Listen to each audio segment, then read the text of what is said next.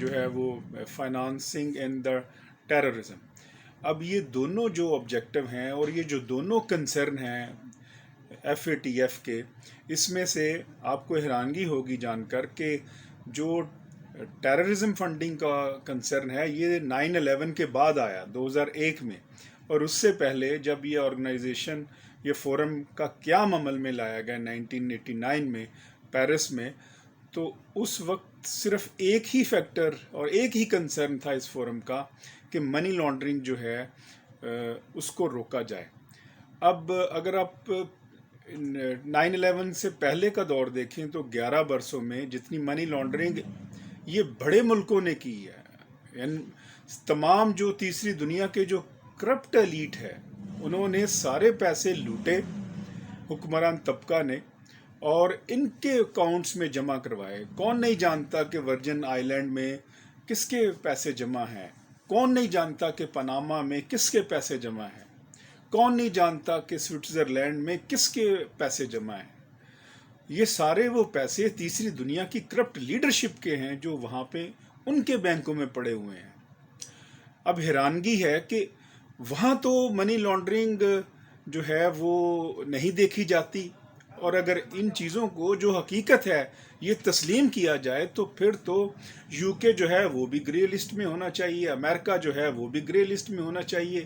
بڑے جو European countries ہیں، سوئٹزرلینڈ ہے جہاں سب سے زیادہ دولت جمع ہے جو وہ تیسری دنیا کے کرپٹ لیڈروں کی، تو اس کو بھی وہ سپورٹ کر رہا ہے، تو اس کو بھی گرے لسٹ میں ہونا چاہیے. لیکن ایسا نہیں ہوگا کیونکہ وہ طاقت میں ہے، اور جو کمزور ہے اس کو یہی کہا جائے گا آپ ڈو مور کریں، آپ اور کریں. اس کو یہی کہا جائے گا کہ پانی جو گدلا ہے وہ آپ کی طرف سے آ رہا ہے. ہم سب نے وہ سٹوری سنی ہے بھیڑ اور بھیڑیے کی.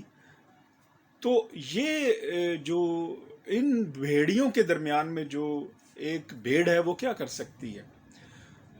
یہ ایک پہلو ہے اس سارے FATF کی اور جو بڑی طاقتوں کی ہے جو منافقانہ سوچ. لیکن ہم یہ کہہ کر کہ یہ سارا بڑی طاقتوں کا کیا درا ہے اپنے آپ کو بری ذمہ قرار نہیں دے سکتے. ہم نے اپنے گھر کو بھی خود ٹھیک کرنا ہے، درست کرنا ہے، اور ہم نے اپنے گریبان میں بھی جھانکنا ہے، اپنی سیلف اکاؤنٹیبلٹی بھی کرنی ہے کہ آخر ہم نے وہ کون سی غلطیاں جو کی اور ہمیں کن غلطیوں سے بچنا چاہیے. فار ایگزامپل آپ دیکھیں کہ سفارتکاری میں ہم ناکام ہیں ود ڈیو ریسپیکٹ. ہم اس طرح ہماری سفارتکاری نہیں ہو رہی جس طرح سفارتکاری انڈیا کی ہو رہی ہے. آپ دیکھیں کہ انڈیا کے اندر اتنی قتل و غارت گری ہوئی، انڈیا کے اندر ٹاٹا، البانی، یہ بڑے بڑے جو آپ کے متل، لکشمی متل، یہ سارے جو لوگ ہیں بڑے بڑے، انہوں نے کس طرح فنڈنگ کی ہے وہاں پہ پرسیکیوشن کے لیے، ریلیجیس پرسیکیوشن کے لیے، جہاں پہ کرسچنز کو مارا گیا، جہاں پہ مسلم کمیونٹی کو مارا گیا، جہاں پہ سکھ کمیونٹی کو مارا گیا. اور سکھوں کی وہاں پہ پنجاب میں زمینیں ہتھیانے کے لیے انہوں نے اپنے سارے وسائل جھونکے اور وہاں پہ قتل و غارت گری کی. اور ابھی بھی جو ہے وہ سکھ موومنٹ، کسانوں کی جو موومنٹ ہے وہ انڈیا میں چل رہی ہے. تو وہاں تو ٹیرر فائنانسنگ نظر نہیں آتی عالمی دنیا کو اور ان ممبر ممالک کو جو FATF سے وابستہ ہیں، ممبر ہیں. تو پاکستان میں کچھ ہے بھی نہیں ہے تو لیکن پھر بھی نظر آتی ہے. تو ایک تو سفارتکاری کے اوپر توجہ دینا ہوگی. ہمیں جو ہے وہ ہم انفارچونیٹلی ہم جو ہیں وہ جو ٹرینڈ سفارتکار ہے ہم ان کو نہیں لگاتے. ہم صرف اپنے چونکہ کانٹیکٹس نبھاتے ہیں، اپنے کانٹیکٹس کے بدلے جو ہے وہ لوگوں کو نوازتے ہیں. یہ نوازنے کا سلسلہ ختم ہونا چاہیے. خدارا یہ ملک ہے، یہ 22 کروڑ عوام کا ملک ہے، یہ ریاست پاکستان ہے. اس پاکستان کے حال پر رحم فرمائیے اور جو بیسٹ، جو اپنے شعبے کا بیسٹ آدمی ہے اس کو آپ آگے لے کے آئیں. جب تک آپ اس شعبے کے بیسٹ آدمی کو آپ آگے نہیں لے کے آئیں گے تو آپ سفارتکاری میں ناکام رہیں گے. آپ کہنے کی ضرورت نہیں ہے. آپ خود اندازہ کر لیں کہ پوری دنیا میں اس وقت جتنے ہمارے ایمبیسڈرز ہیں، کیا وہاں پہ ہماری کرپشن بھی سامنے آئی ہے؟ کس ملک میں کرپشن سامنے نہیں آئی؟ تو دیکھنا یہ ہے کہ یہ وہاں پہ جب ہم آن میرٹ لوگوں کو نہیں لگائیں گے، بیسٹ ڈپلومیٹس نہیں لگائیں گے، تو پھر ہمیں جو ہے وہ مشکل کا سامنا کرنا پڑے گا. دوسری امپورٹنٹ بات جو ہے وہ definitely law and order situation کی ہے.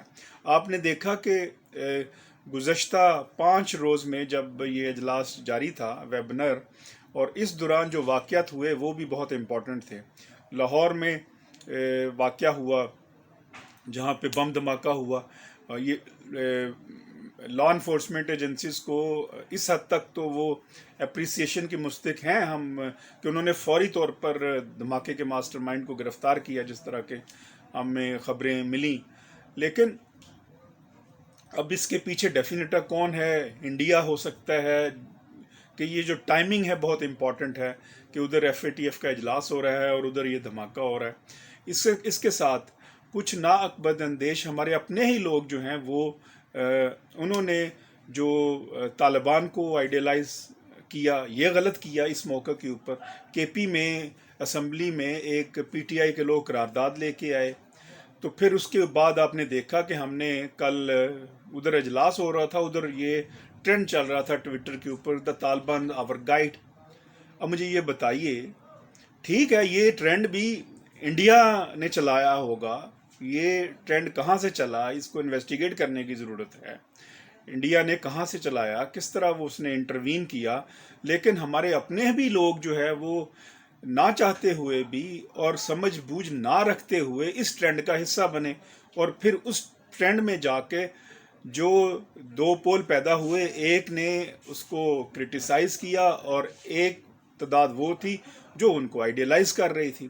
اب مجھے یہ بتائیے کہ جب آپ طالبان کو اپنا گائیڈ کہیں گے، اب وہ تو پھر آپ عالمی برادری سے کیا توقع رکھیں گے کہ عالمی برادری آپ کو ایک پروگریسو یا ماڈریٹ سمجھے؟ وہ تو آپ کا لنک جب طالبان سے جڑے گا تو پھر تو ڈیفینیٹ ہے یہ معاملہ دیکھنا پڑے گا کہ پھر آپ کس حد تک جو ہے وہ اپنے صحیح اس پرنسپل کے ساتھ ہیں جو پاکستان چاہتا ہے، اور جو ریاست پاکستان کی بنیاد ہے ایک ماڈریٹ اور پروگریسو پاکستان.